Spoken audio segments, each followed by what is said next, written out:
గుంటూరు జిల్లా మంగళగిరి పట్టణంలో 13 ఏళ్ల మైనర్ బాలికపై అత్యాచారం కేసు కలకలం రేపుతుంది. ఈ ఘటనకు సంబంధించి 4 నిందితులను పోలీసులు రోడ్డుపై బహిరంగంగా నడిపిస్తూ తరలించారు.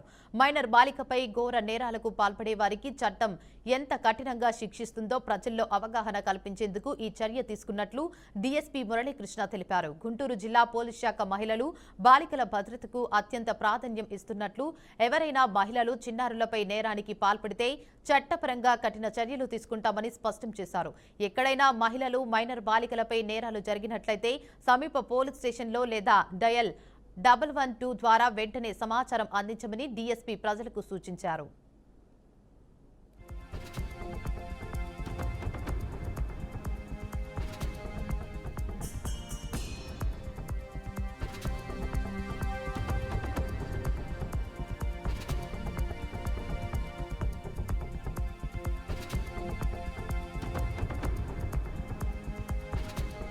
డిసెంబర్ 2025 తేదీ మధ్యాహ్నం 1:30 సమయంలో మంగళగిరి టౌన్కు చెందినటువంటి ఒక మహిళ టౌన్ పోలీస్ స్టేషన్లో ఒక రిపోర్ట్ ఇచ్చింది.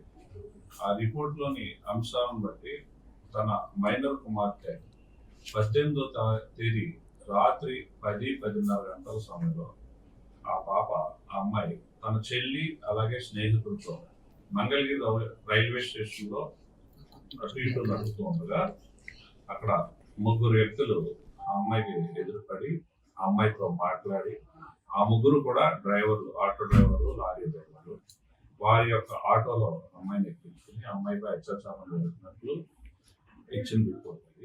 దాని మీద వెంటనే మా ఎస్పీసీ వకుల్జందాల్ ఐపీఎస్ గారి ఉత్తర్వుల ప్రకారం నేను ఇన్వెస్టిగేషన్ టేకప్ చేయడం జరిగింది. ఇన్వెస్టిగేషన్లో భాగంగా ఆ మైనర్ బాలికని వెంటనే ఎయిమ్స్ హాస్పిటల్కి మెడికల్ ఎగ్జామినేషన్ కోసం పంపించడం జరిగింది. అలాగే దర్యాప్తులో ఆ 3 వ్యక్తులు అలాగే ఇంకో వ్యక్తి 4 కూడా ఐడెంటిఫై చేయడం జరిగింది. 19 డిసెంబర్ 2025